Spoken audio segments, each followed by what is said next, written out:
Semana passada, nós começamos a estudar a linda história de Ruth. Vou fazer uma confissão. Quando eu era criança, eu achava tão bonita essa história. Eu nasci assim um pouco... Eu acho que romântico não, porque romântico foi o pastor Leandro que nasceu. Esse é o romântico dos românticos. Sou o último romântico do mundo. Isso aí é a música, né? Que a mãe do pastor Leandro estava ouvindo quando ele nasceu, acho, porque é um cara romântico. Para ser romântico a ele só, né?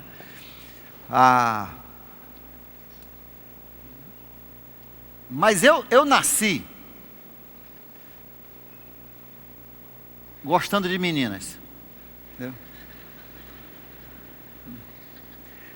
Dizem que quando eu nasci, eu pisquei para enfermeira. Não sei se é verdade, né? Eu me lembro, eu ouvi essa história da Ruth, eu me apaixonei. Eu tenho assim uma imagem na minha cabeça até hoje de como é que é essa Ruth, tá? Talvez um pouco pelo flanelógrafo, não sei também. Era bonita, esbelta, né? E eu sempre gostei desse nome, né? Toda Ruth, eu me lembro, tinha uma Ruth que ela tinha 35 anos mais velha do que eu, né? Ela já era uma senhora, mas eu achava aquela mulher a mulher mais linda do mundo, né? Se fosse um pouco magra, tivesse o nome de Ruth, aí eu me apaixonava, né? Essa história é tão linda. Aconteceu, e nós começamos a estudar na semana passada, numa época difícil da história de Israel, uma época chamada a época dos juízes, a época de Sansão, de Gideão, né? De Eglon, né? E esse período da história se caracterizou por uma frase que a Bíblia usa no livro de Juízes, que Juízes era um período, na época da história de Israel, em que cada um, complete a frase, cada um, o pessoal aqui que ouviu o primeiro culto, estão sabendo tudinho. Os que ouviram na semana passada, não se lembram, né? Cada um fazia conforme achavam correto aos seus próprios olhos. Isso aí é importante para você entender o período de Juízes. Era uma época sem lei. Muita coisa ruim aconteceu. Não havia uma lei. Ninguém obedecia a lei, ninguém conhecia a lei. O povo de Israel tinha se espalhado por todo aquele território que Deus tinha dado. E muitos deles se mesclaram com os povos e foi um período ruim. A criminalidade aumentou.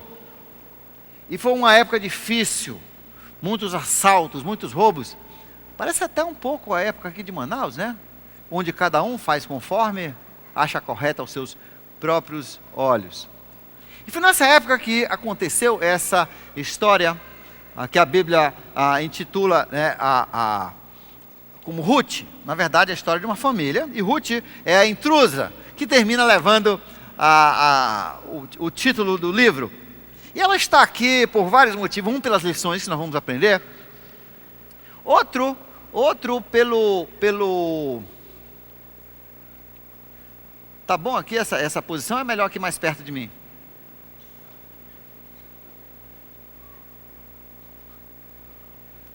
Tá bom? Tá ótimo. Também para vocês, mas para o pessoal de lá.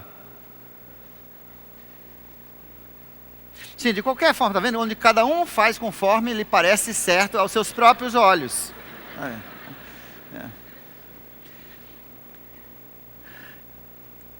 E durante esse período, então, Deus levantava esses juízes e Deus intervia muito pessoalmente em diferentes comunidades, diferentes cidades. E esse povo que morava na terra de Belém, e Belém significa... Quando eu paro assim é para vocês responderem, né? Padaria, né? Casa do pão, porque dali um dia nasceria o pão de Deus que dá a vida eterna, que satisfaz a nossa fome espiritual. Então Deus, por causa do desvio do povo, Deus trouxe uma fome. Faltou chuva, faltou faltou grãos, que era o que eles plantavam, grãos pastos, e o povo começou a apertar o cinto, começou uma grande fome, porque Deus queria disciplinar o seu povo. Veja só, a Bíblia fala muito sobre a disciplina de Deus em nossas vidas. Se você é filho de Deus, Deus garante uma coisa, que você vai ser disciplinado. Inclusive Deus, quando criou o ser humano e quando Ele escreve a sua palavra e manda escrever a sua palavra pelo Espírito Santo, através dos vários apóstolos e profetas, Ele imagina, o plano dele é que cada criança tenha também um pai e uma mãe que vão disciplinar também. Porque essa disciplina, e a disciplina não é só bater, de vez em quando dá uma chinelada, mas é aquela instrução, você briga com aquela pessoa para que ela melhore, naquela hora que você vê que essa atitude, esse comportamento vai levar a coisas ruins na vida dela, você tem que brigar. E é por isso que Deus colocou duas pessoas, para essa criança ser cercada de olhos, ajudando ela a crescer, a se tornar um adulto maduro, né? Que tem adulto que ainda é criança, né? Um adulto maduro e que faz boas decisões. Então Deus na nossa vida espiritual também vai fazer isso. Talvez você esteja passando por uma disciplina de Deus agora mesmo, e Deus sabe aonde disciplinar. Às vezes o pai diz assim: o que eu faço com meu filho? A mãe diz: o que eu faço com a minha filha? Na verdade, quando você vai disciplinar, quando o filho é pequeno, você pode dar aquela palmada e fica tudo bem, né? Mas quando o seu filho cresce, não adianta você dar uma palmada. Depois de uns 10 anos, esquece a palmada. Você tem, quando você precisa de uma correção, digamos no sentido negativo, porque a pessoa não está entendendo o positivo, você então precisa pegar naquilo que dói. O que dói numa criança de 10, 11, um adolescente de 12, 13, 14, 15, mexer no celular, tira o celular, tira a televisão, né? Tira o ar-condicionado, tire a secretária que lava a roupa, né? Tire a máquina de lavar roupa. Você aperta dessa forma, não adianta ficar batendo, não, isso não funciona. Você tem que tirar aquilo que vai mexer, aí a pessoa diz: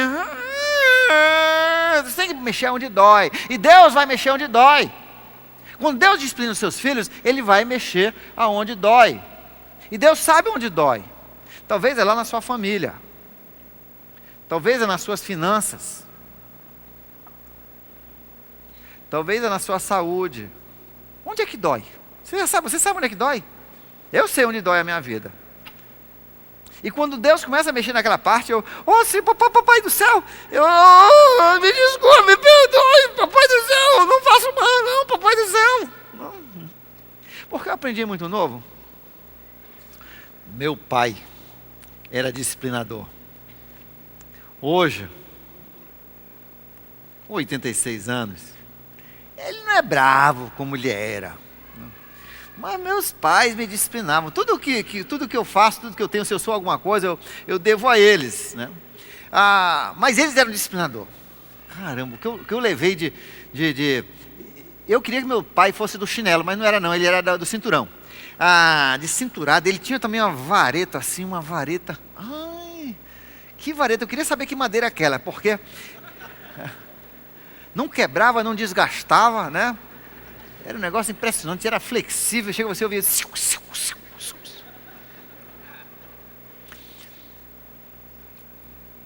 E eu aprendi muito cedo que quando meu pai começava a me disciplinar, a melhor coisa que eu fazia era me humilhar rapidamente e dizer: papai, me perdoe! Eu peço 1000 perdões, nunca mais eu nem penso em fazer isso, muito menos faço isso. Oh papai, socorro, tenha compaixão do teu filho, né? Porque quanto mais rápido a gente se humilha e conserta os caminhos, mais rápido a vara para de comer. Entendeu como é a coisa? Mais bermuda vai ficar no final do dia, entendeu? Eu já vi, eu tinha colega burro. menino que não chorava, né? Meu irmão pegava meia hora de peia ali, né? Com 1 minuto já tinha acabado a minha peia, né? Eu já, me perdoe, né? Fazia o sinal da cruz e pronto, acabava tudo.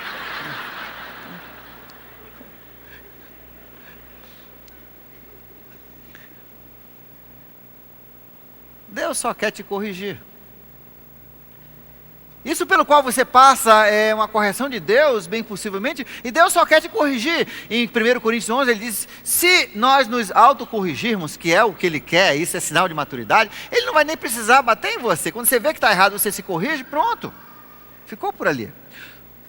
Nada que nós fazemos é pagamento pelo nosso pecado. Nosso pecado foi pago pela morte de Cristo na cruz do Calvário. O que acontece conosco é a mão de Deus querendo nos nortear de novo, nos orientar, nos corrigir o caminho para sermos, né, conformados à imagem de Cristo, para sermos frutíferos, no final das contas, para nós sermos felizes.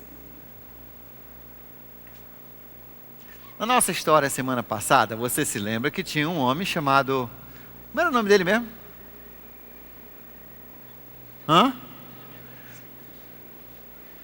Só vou desenhar quando vocês me falarem. Elimeleque. Alguém falando Abimeleque. Abimeleque foi um outro cara, né? Elimeleque. Era um homem muito rico. E Elimeleque estava feliz porque enquanto todas as outras pessoas estavam sofrendo, ele não estava sofrendo porque ele podia ir mandar, trazer sua família, ele tinha bolso cheio de dinheiro, entendeu alguma coisa? E ele estava feliz, e a Noemi tinha tido a sorte de casar com esse homem rico. Está aqui a Noemi, tá? O pessoal diz, mas não é Noemi? Sim, agora estão falando de Noemi. Algum professor de seminário diz, é melhor, tem que escrever com I, né? Noemi, né? É assim. Em português esse nome chama-se Noemi, e não Noemi, tá? Mas às vezes tem um pessoal chique, tipo hoje, né? Sempre o meu nome foi Davi. Aí agora, ultimamente, o pessoal, David. O senhor David se encontra, né? O pessoal quer ser chique e não fala nem inglês nem português, né? Então, Noemi é o nome em português, e eu imagino que esse pessoal chique deve estar falando hebraico. Eu não sei, porque eu não sou judeu, eu não falo hebraico. Mas, de qualquer forma, a Noemi também, mais ou menos feliz também, porque ela ia escapar, né, do sofrimento e ir para uma terra melhor, onde a mão de Deus não pesava.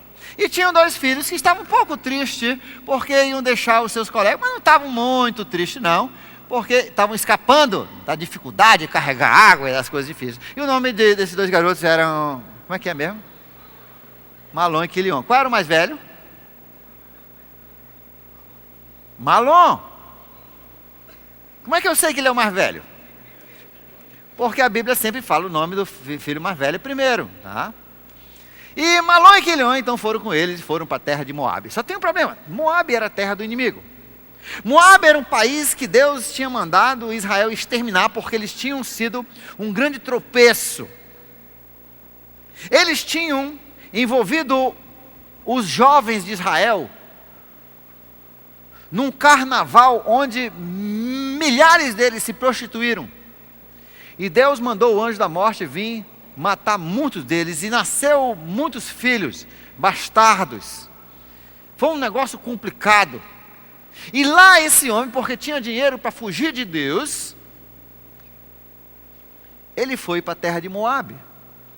Mas só tem um problema, quando nós somos filhos de Deus, ninguém foge de Deus. E que ele saiu da casa de pão, da casa onde Deus era representado, ali onde estava ali o sacerdócio de Deus, ali onde Jesus um dia ia nascer.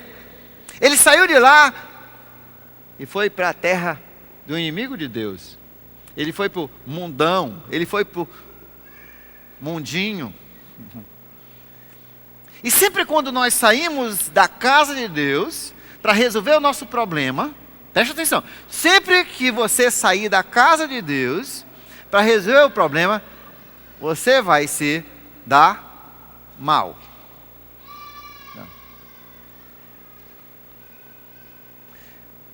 Eu canso de ouvir pessoas, eu vejo uma pessoa que não vejo há muito tempo, poxa, que saudade. Anfitrião, ajuda ali, anfitrião, tá? Tem alguém precisando de ajuda ali. Sempre que eu ouço alguém falar assim, eu digo, poxa, onde é que você anda? Não, é porque eu ando faltando na igreja. Você anda o quê? Eu ando faltando, não tenho ido ultimamente. Por que não? Porque eu estou com os problemas. Sim, você vai resolver seu problema fora da igreja? Você é doida? Que ideia é essa? Eu nunca vi alguém resolver o problema fora da igreja que resolveu bem resolvido.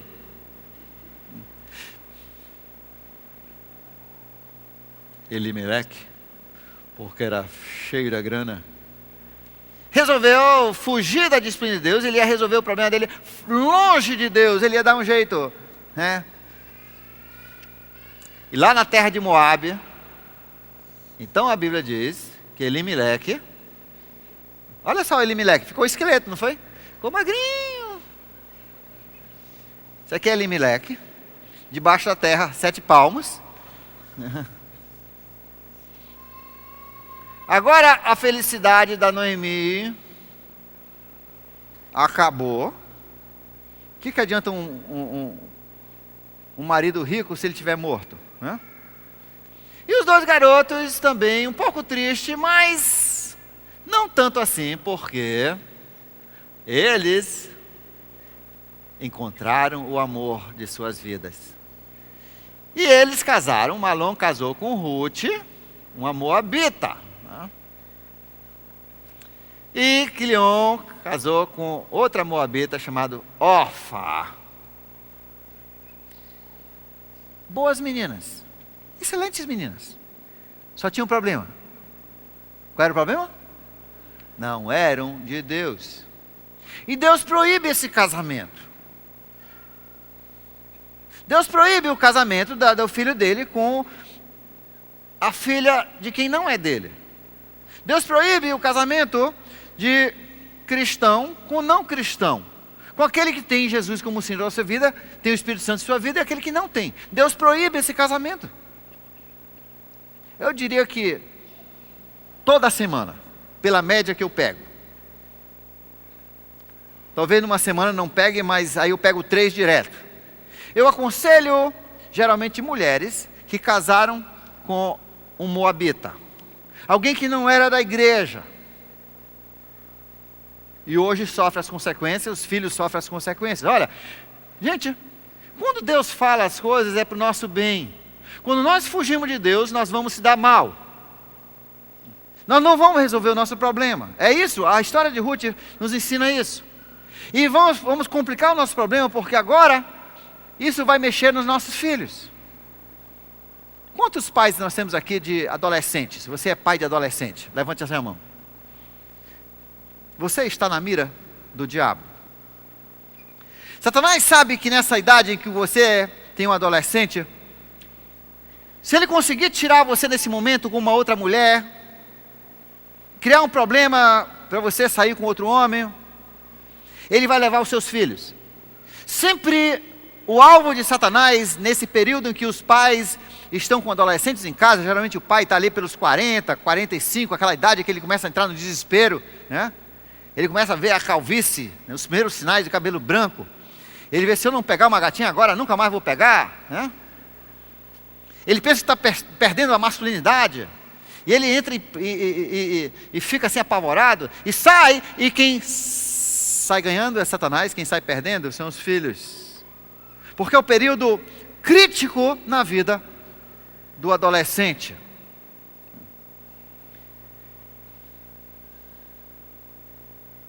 Mas até aí, foi só o pai que morreu. Mas quando você resolve se afastar de Deus para cuidar dos seus problemas, a coisa vai piorar.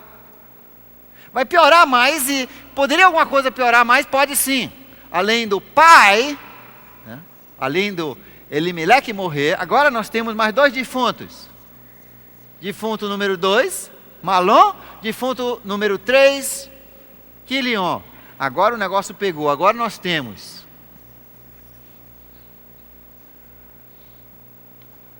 Noemi. E o que ela vai fazer com 2 mulheres de outra cultura que também estão deprimidas e tristes porque perderam seus maridos? E agora? a solução para a disciplina de Deus em nossa vida é o que finalmente Noemi entendeu. E no capítulo 1, ela decidiu voltar para Belém. A solução do seu problema com Deus é você decidir voltar para Belém. Não existe outra solução. A Bíblia diz em Hebreus capítulo 12 que Deus não vai deixar de disciplinar você.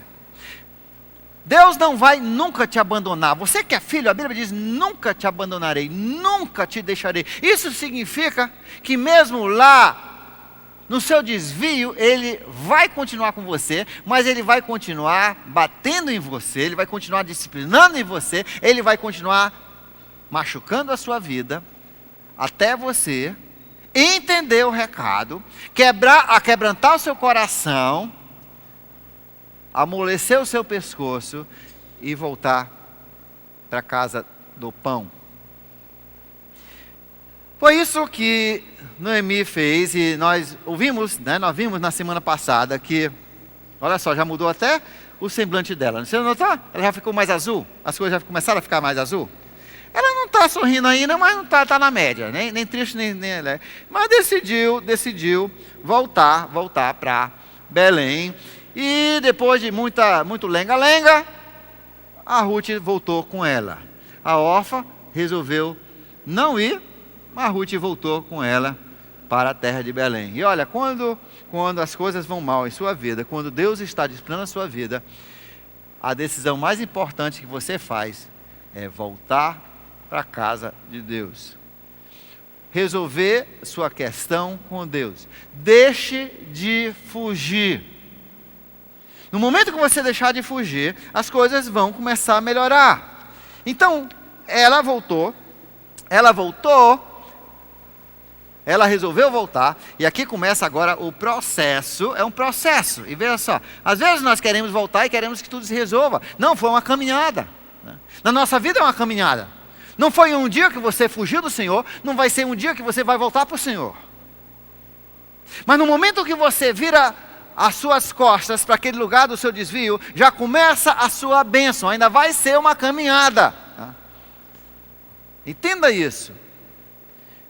Para chegar da onde você saiu, você vai demorar um pouco, mas você vai chegar. Pelo menos você não vai ficar mais longe, e Deus já ajuda. No momento que você começa a voltar, Deus começa a encorajar você no seu retorno para a vida com Ele, para a casa do pão, para o pão eterno, que é Jesus. Agora, veja só. No verso 21 do capítulo 1, quando foram chegando em Belém, o pessoal não acreditou que fosse a Noemi. Ela saiu uma pessoa formosa, cheia da grana, né? Gente fina. Ela voltou toda magra, esquelética, deprimida. Disse: é a Noemi, é a Noemi. Noemi significa agradável, pessoa feliz, agradável.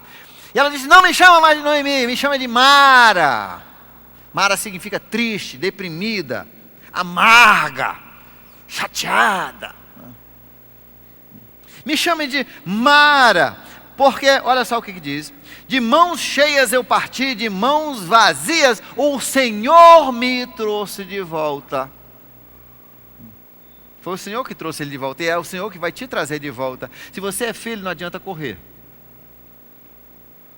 Você se lembra da toalhada? E da cinturada? Eu devia ter levado a toalhada. Mas não, eu fugi da toalhada e levei, foi uma cinturada. E que cinturada? Não? Assim também com Deus. Se você fugiu, volte, porque quando você voltar, porque Deus vai trazer de volta de um jeito ou outro. Meu pai uma vez tinha uma membra da igreja dele, primeira igreja que ele pastoreou, e o casalzinho era nó cego. Ele tinha sido dono da igreja por muitos anos, sabe, aquele que manda em todo mundo.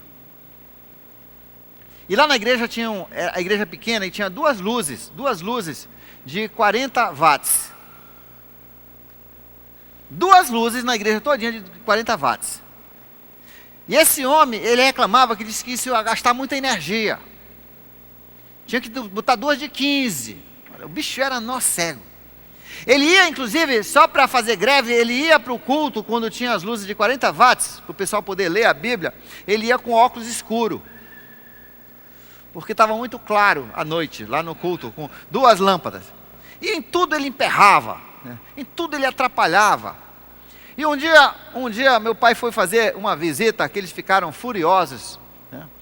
E foi lá para o apartamento deles e conversou com eles. E a mulher falou assim: nós não vamos mais para aquela igreja nunca, só morto. No mês passado, no mês seguinte, eles foram para a igreja. Sem óculos escuros, não sentiram claridade, estavam quietinhos, nunca mais atrapalharam nada naquela igreja. Nós temos que entender quem é nosso Deus. Nosso Deus nos ama, mas nosso Deus é um Deus sério. Tá? Nosso Deus não é um Deus palhaço. Nosso é um Deus que nos ama, que quer nosso bem, mas Ele é um Deus sério, um Deus santo, um Deus justo, e quer o nosso crescimento, o nosso bem. Eles voltaram para a casa de pão e Ele trouxe Noemi de volta. E olha só o que diz aqui. E foi assim que Noemi voltou das terras de Moabe, onde ele tinha ido, com a sua nora Ruth, a moabita, e eles chegaram a Belém no início da colheita da cevada. No início da colheita da cevada. Não é por nada que Deus colocou isso. Quando você chegar de volta à igreja, a sua bênção vai começar. O início da sua nova colheita. Nem um dia antes. Você tem que voltar para Cristo. Você que anda no desvio, que anda longe dos seus caminhos, a sua bênção não vai acontecer enquanto você não voltar para a casa do pão de Deus. Da casa de Jesus. A sua igreja. Você precisa voltar, porque senão você fica sem a bênção do Senhor. E no momento que você voltar, por mais difícil que seja, por mais longe que você tenha andado, é ali que vai começar a bênção do Senhor na sua vida. Ali vai ser o início da sua colheita. Sim, ainda tem muito o que andar, mas inicia-se a sua colheita. Agora, a partir do momento que você volta, veja, Deus é grandioso. Deus não fica chateado. Eu acho, às vezes, eu digo assim, eu acho que Deus é um pouco como o pastor Davi.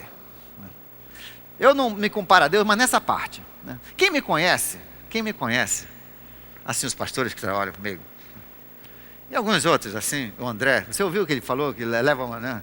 Esse pessoal que já trabalhou mais de perto comigo, né? Trabalhou na construção, né? O Cristiano, essa turma assim, você sabe, olha, quando você faz leseira, você faz besteira, você é responsável, você está ali contando, né, Cristiano? Você está contando as entradas dos caminhões que estão entrando, levando material. Aí de repente o cara não aparece, ou desaparece, e os caminhões estão entrando, saindo, e o contador desapareceu. Meu irmão, né, Cristiano? A bronca é feia, não é não? Eu dou aquela bronca, mas logo em seguida eu fico chateado. Eu fico chateado com você? Não, logo em seguida a gente vai tomar um Guaraná, né? Para passar o rubro, né? E a gente conversa e eu abraço, a gente já está todo amigo de novo. Deus é assim. Eu acho que a gente tem que ser assim, todo mundo tem que ser assim. Pai, você tem que ser assim. Você não pode ficar com raiva do seu filho. Você tem que resolver a coisa na hora e depois deixa passar, acabou. Você disciplinou, acabou. Deus não fica com raiva da gente. Ele sim, Ele disciplina, Ele marca. A gente acha que Ele vai matar a gente, mas acabou a disciplina, você consertou o seu caminho, você voltou para o seu posto, contou os caminhões, está tudo bem agora. Deus só queria, né, que você se ajeitasse. Não é maravilhoso nosso Deus? Ruim é aquele pai que aí fica chateado com a gente e fica um mês depois, porque naquela vez Deus nunca, a Bíblia diz que Deus não joga nem na nossa cara o que nós fizemos. Ele esquece o que você fez no passado. O seu passado é passado. Eu gosto desse pai assim. E se eu aprontar de novo, Deus queira que não. Ele não vai dizer, da última vez, não. É uma nova vez. A última vez ficou no sangue de Jesus, é uma nova vez. Tudo é novo. E Ele vai começar a lidar com você de novo, agora. Ele não passa na sua cara o que você fez. Os seus pecados foram perdoados e esquecidos. Deus consegue fazer o que nós não fazemos. Nós não conseguimos esquecer. Ele consegue até esquecer o seu passado. Voltaram e olha só, e chegaram em Belém, e era a época do início da colheita. E Noemi tinha um parente por parte do marido. Era um homem rico e influente, pertencia à clã de Elimeleque. Chamava-se Boaz.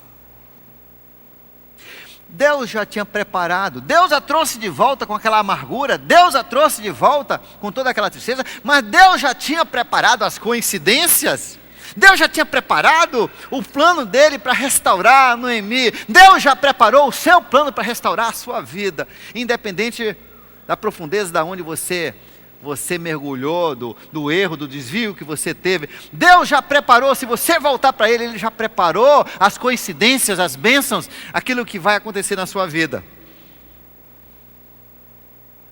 Ruth, a Moabita, verso 2 do capítulo 2, disse a Noemi: eu vou colher espigas no campo daqueles que me permitirem.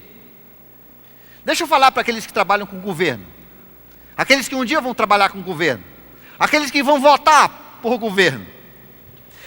A Bíblia nos dá, no Velho Testamento, Deus tinha uma nação e Ele tinha leis. E Ele tinha uma lei sobre como ajudar os pobres. Toda nação vai ter pobre.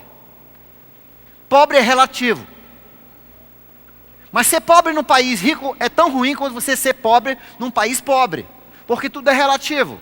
Você fica na desvantagem da sociedade. E sempre, Jesus disse, sempre haverá pobres. Toda nação vai ter pobre. Não tem essa ideia do comunismo nos anos 60, 50, 60, que iam acabar com a pobreza. Não, foi todo mundo pobre. Eu fui para a Rússia. Era todo mundo pobre. Sim, acabaram sim. Acabaram com as diferenças. Só tinha os militares e os pobres. Eu visitei a Rússia logo depois da queda do comunismo. E era todos aqueles velhinhos, todas as velhinhas, todo mundo, as famílias inteiras vendendo qualquer coisa que tinham, porque não tinha. E todo mundo pobre, era uma miséria desgraçada. Eu nunca vi tanta miséria na minha vida, quanto eu vi em Moscou. Não adianta. Deus disse que numa terra sempre vai ter essas classes diversas, por muitos motivos. E Deus então, com Israel, deu algumas leis que encontram-se em Levítico, você pode estudar depois, Levítico capítulo 14, verso 10. Sempre que você ouvir uma referência, para você poder anotar rápido, anote primeiro o número, depois o livro. O livro é mais fácil você lembrar, o número é mais difícil. 14, 10, Levítico. Levítico também 23, 22. 23, 22. Levítico. E ali Deus ensinava, Ele colocou uma lei em como se cuida do pobre. E nós poderíamos aprender com isso. Como a agricultura era o produto principal deles, e a pastagem, né, as ovelhas. Então quando os homens plantavam os campos de cevada ou de trigo, era proibido nos campos, e os campos eram todos quadrados ou retangulares.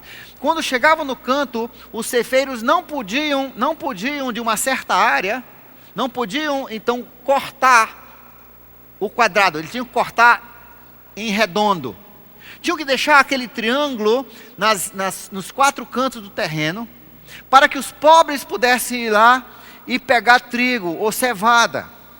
Eles pediam permissão e iam lá, e era obrigação dos donos dos terrenos deixarem os pobres chegarem lá. Mas olha, nunca se dava para o pobre uma coisa sem trabalho. A pior coisa que um país faz, um estado faz, um município faz, é você dar dinheiro, bolsa, sem a pessoa ter trabalhado para receber. Por quê? Porque o trabalho foi dado por Deus em Gênesis para nós sustentarmos a nossa vida, para nós trocarmos a nossa energia, inteligência e tempo por produtos, mas também, além do nosso sustento, nós recebemos com o trabalho, nós recebemos autoestima. É fundamental, é por isso que pai e mãe que não ensinam o seu filho a trabalhar, você tá colocando o seu filho num caminho de muitos problemas na área de autoestima. O trabalho dá autoestima. Quando Deus criou o mundo, a Bíblia diz que Ele olhou o seu produto e disse, é bom. E ele não era mineiro, né? É bom.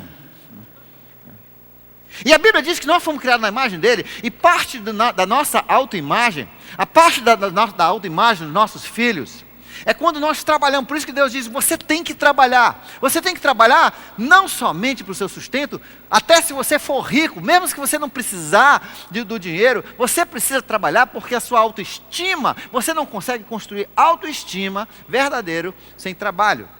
Então, todo governo precisa ter uma forma pelo qual se ajuda os pobres, mas ligado ao trabalho. Deixa eu dar uma sugestão como nós poderíamos fazer isso hoje. Hoje nós não temos fazendas, nós temos poucas fazendas aqui, pelo menos aqui na cidade de Manaus. Mas se de repente, por exemplo, toda a limpeza da nossa cidade, os garis, fosse um programa reservado somente para voluntários temporários. Se você tivesse sem emprego, você ia, se cadastrava, e você era dado ali uma equipe, você trabalhava ali até conseguir seu outro emprego. E você trabalhava e você ia depender da sua produção, de quanta parte você limpasse, né? Isso resolveria o problema da nossa limpeza e seria uma forma de contratar as pessoas necessitadas que estão precisando, ou estão entre empregos, estão precisando. Seria uma forma de ajudar as pessoas e ao mesmo tempo contribuir, porque eles teriam uma boa autoestima, porque estariam recebendo pelo que fizeram e não um negócio de mendigo, onde recebem por aquilo que não fizeram. Deu para entender o conceito de Deus? Os preceitos de Deus são perfeitos. Nós só precisamos olhar e entender esses preceitos para nós podermos ter uma forma de administração também melhor. A mesma coisa com seus filhos. Tá, pessoal? Isso é importante, o seu filho precisa ter o trabalho deles. E você recompensa. Pode ter, de vez em quando, você dar aquela graça, aquele prêmio para o seu filho, por nada, como Deus às vezes derrama uma bênção para nós, só de sorte, né? Você vem, tem aquele prêmio, aquela alegria, aquele presente. Mas grande parte do trabalho, daquilo que nós damos para os nossos filhos, deve ser ligado à participação deles no trabalho, nos deveres da casa, naquelas pequenas coisas que eles podem fazer, de acordo com a idade deles, para eles aprenderem responsabilidade, principalmente desenvolverem a autoestima. Bem, voltando agora para o assunto. Então, Ruth disse, eu vou trabalhar. Eu vi o pessoal ciscando depois dos colheiteiros. E outra coisa, aqueles que colhiam os feixes de trigo ou de cevada, era proibido eles depois passarem o ciscador para pegar o finzinho, o pouquinho. Tinha também outra lei que, por exemplo, no primeiro ano que a sua fruteira desse fruto, você não podia comer. Deus disse, deixa aqui para os pobres e para os animais, para as aves. E aqueles ciscos também, era proibido ciscar, porque Deus disse, olha, se tiver pobres naquela época, os pobres vão ter direito àquilo ali. Vão ciscar, eles vão levar aquilo ali. E se não, os passarinhos vão levar. Deixa isso aí, é uma forma. Deus é um Deus que cuida da ecologia também. Se nós seguíssemos apenas os preceitos de Deus, nós teríamos um mundo melhor. Ela foi, Noemi disse, vá. E ela foi, coincidentemente, ela foi cair aonde? No terreno, na terra do Boaz. Do Boaz, que era do parentesco do Elimeleque. Era um homem rico, foi justamente lá. E ela não sabia de nada. Ela viu o pessoal, ela entrou lá, pediu permissão, e o capataz deixou. E era justamente Deus já preparando a coisa. Boaz, um homem rico, solteiro. Ou bênção, né?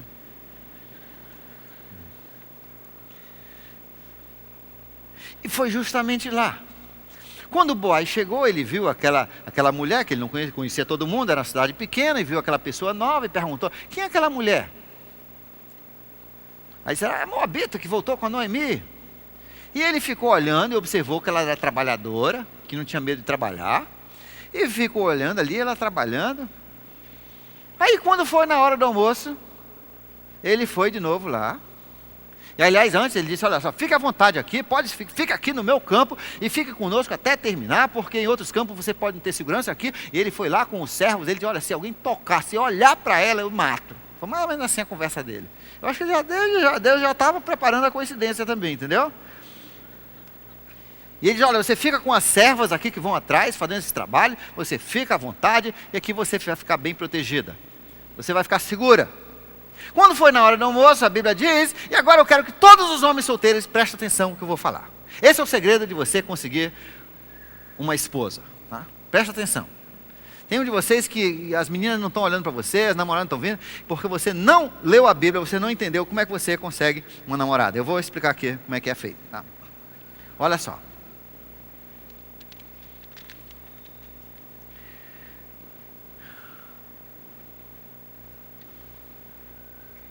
Depois de Boaz falar várias coisas bonitas, tá? E falar que ali estava, né?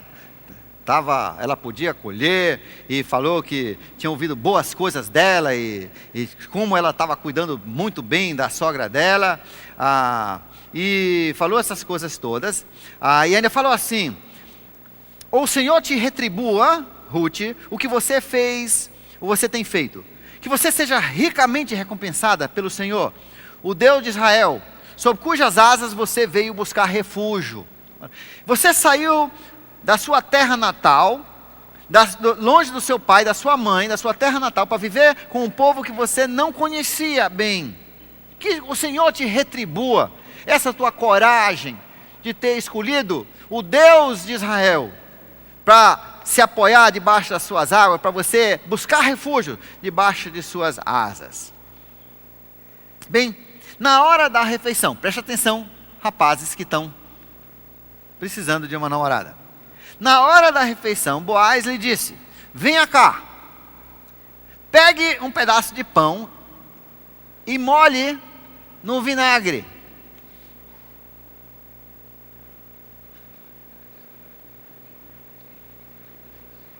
Estão me olhando por quê? Acabou o segredo. Você tem que chamar a menina para pegar um pedaço de pão e molhar no vinagre.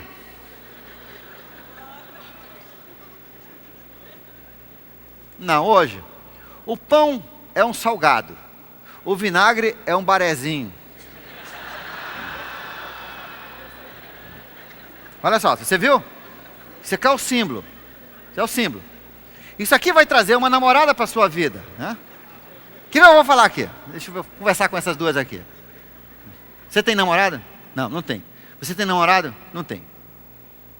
Me diz uma coisa, se chegasse lá atrás, você estivesse saindo lá para o seu carro, você estivesse saindo, e chegasse um rapaz, dissesse assim, olha aqui um salgado para você, um refrigerante, que eu comprei para você.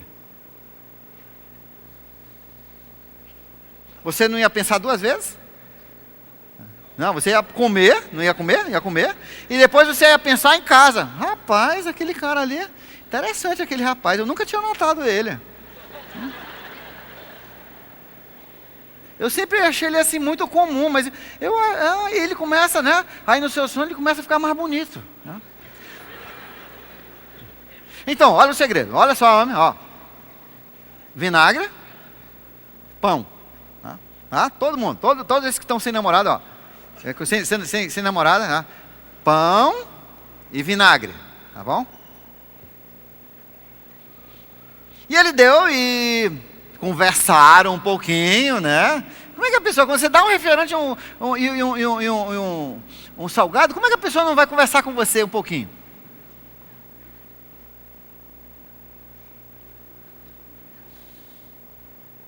Bem,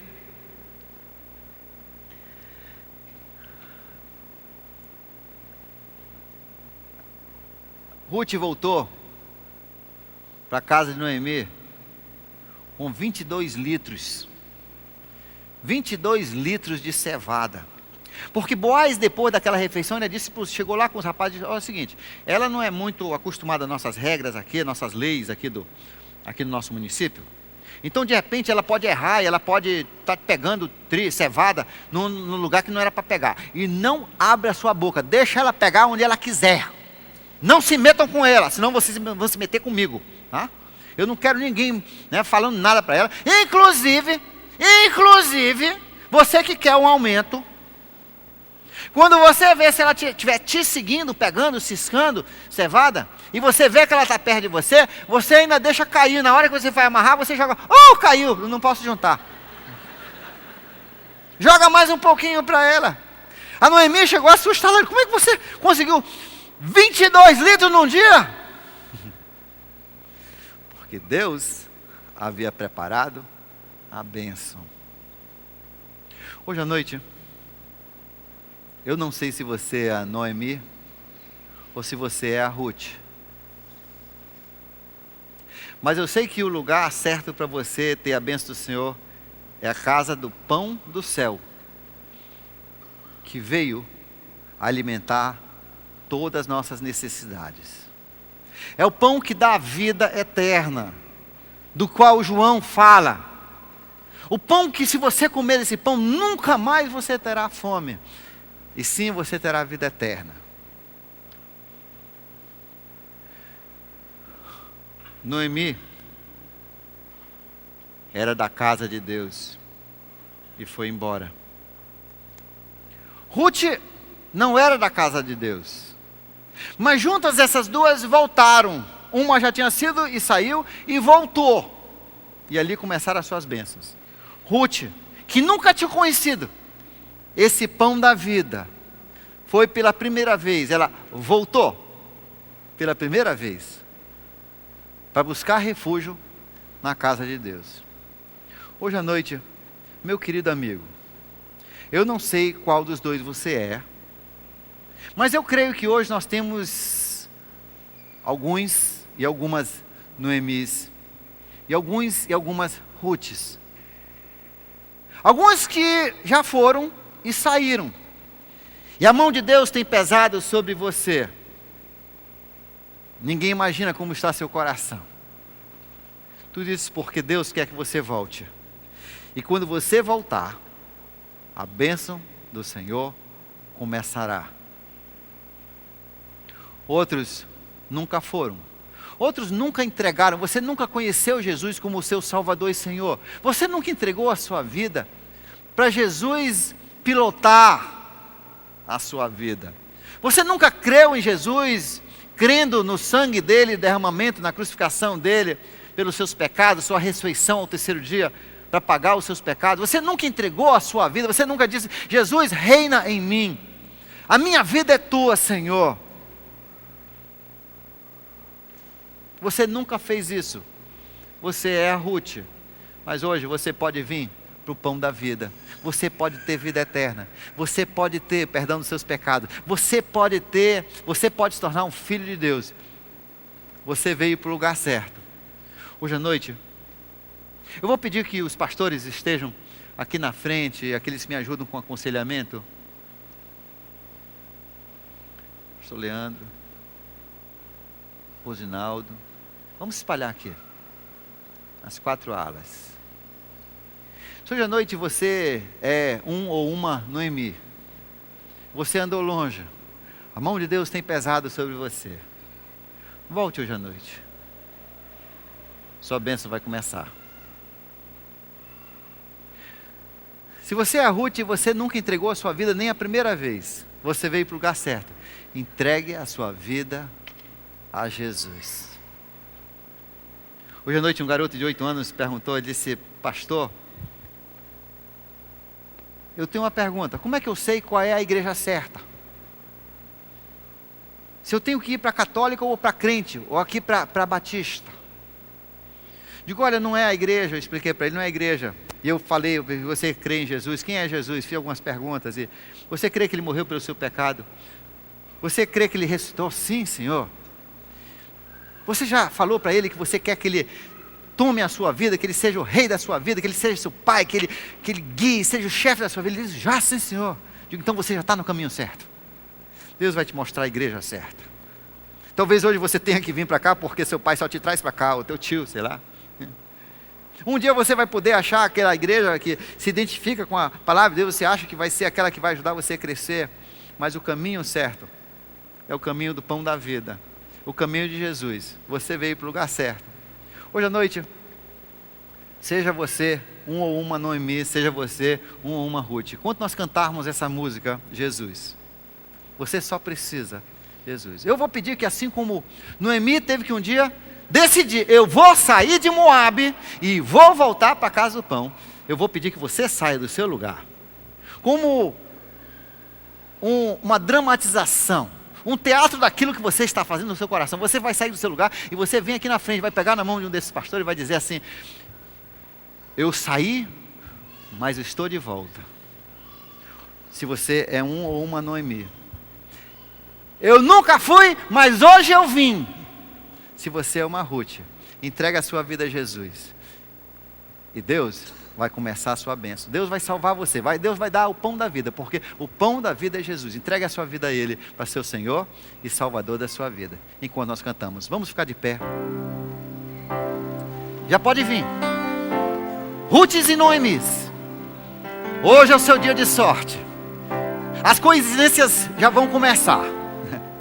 A bênção de Deus está do seu lado, porque você voltou, ou você veio pela primeira vez. Enquanto cantamos, venha, venha.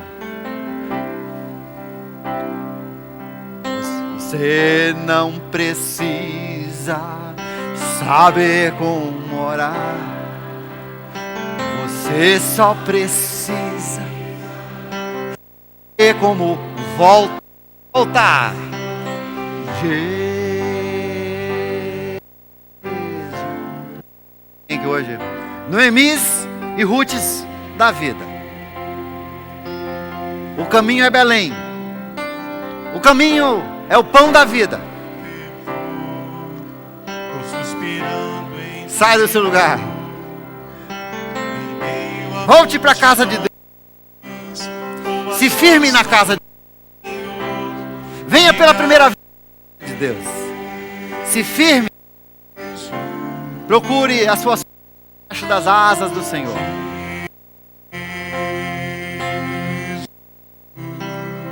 Enquanto nós cantamos, peça licença. Vem agora. Como eu amo esse nome, Jesus. A sua bênção jamais acontecerá em Moabe. De Deus que vai acontecer a tua sorte. É na casa de Deus que você vai comer do pão da vida. É na casa de Deus que você vai receber a bênção do Senhor que Ele tem para a sua vida. Jesus, neste nome, Jesus, a minha vida transformou, Jesus, meu Salvador e meu Senhor.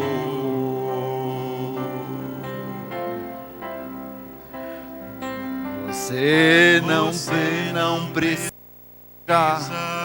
saber orar. É uma decisão. Você só precisa. Pai, eu vou sair de. Eu vou para Belém. Eu vou em busca da vida. Eu vou em busca de Jesus. Tem mais alguém? Aproveita essas caravanas que estão vindo hoje.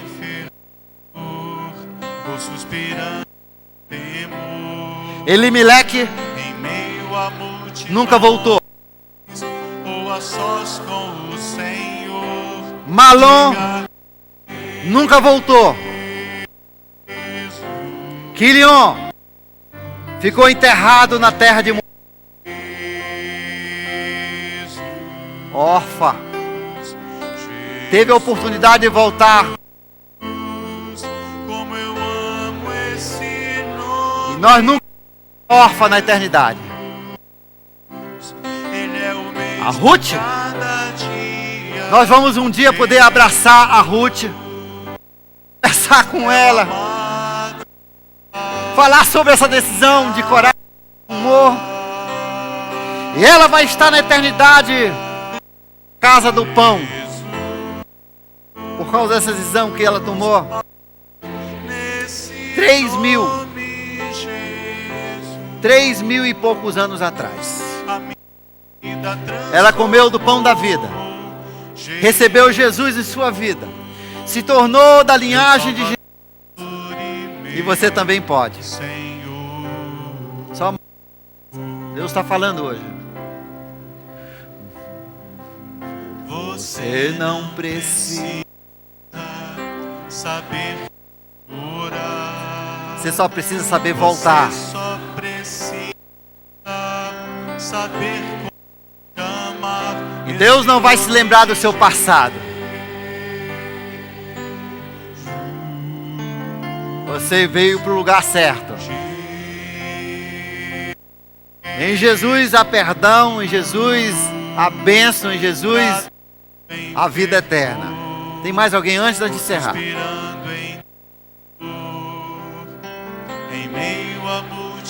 Tem mais alguém agindo no seu coração? Volta, senão te quebro mais ainda. Presta atenção, Elimeleque, presta atenção, Malom, presta atenção, Senhor. Volta! A Bíblia disse: hoje, ouvirem sua voz, não endureça seu coração. Venha! O lugar é a casa do pão. É a casa.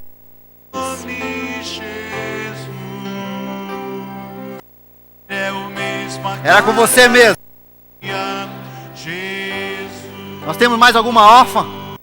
É o amado da minha alma. Não seja órfã. Seja Ruth. Insista. Atrapalhando com uma Noemi. Dê uma cutucada, saia, derruba. Eu vou. Eu escolhi Deus, Jesus, para ser a minha esperança. Meu Salvador, Senhor. Pai querido, nós te agradecemos por essa caravana de pessoas que voltou para Belém, que voltou para Jesus, aqueles que vieram pela primeira vez, aqueles que estão vindo de volta. Senhor, abençoe suas vidas, perdoe e comece a abençoar suas vidas. Pai, que eles encontrem a tua sorte, porque a tua palavra nos diz que a época da colheita começa quando nós voltamos para ti. Esses estão voltando, e Senhor, que haja abundância e colheita em suas vidas, que as bênçãos comecem a fluir. E como aqueles amigos de Noemi do passado, Senhor, alegraram-se, encorajaram e foram amigos naquela hora da sua volta. Que nós, aqui da igreja, sejamos amigos e que acolhamos, Senhor, essas pessoas que voltaram para a tua casa, aqueles que vieram pela primeira vez. Nós possamos ser bons amigos, irmãos e irmãs, Senhor, para encorajar essa vida com o pão da vida. Pai, abençoe nossa semana. Que não esqueçamos nenhum momento a quem pertencemos, de quem somos e para onde vamos. Em nome de Jesus, amém. Que Deus lhe abençoe ricamente, uma boa semana. Deus lhe abençoe.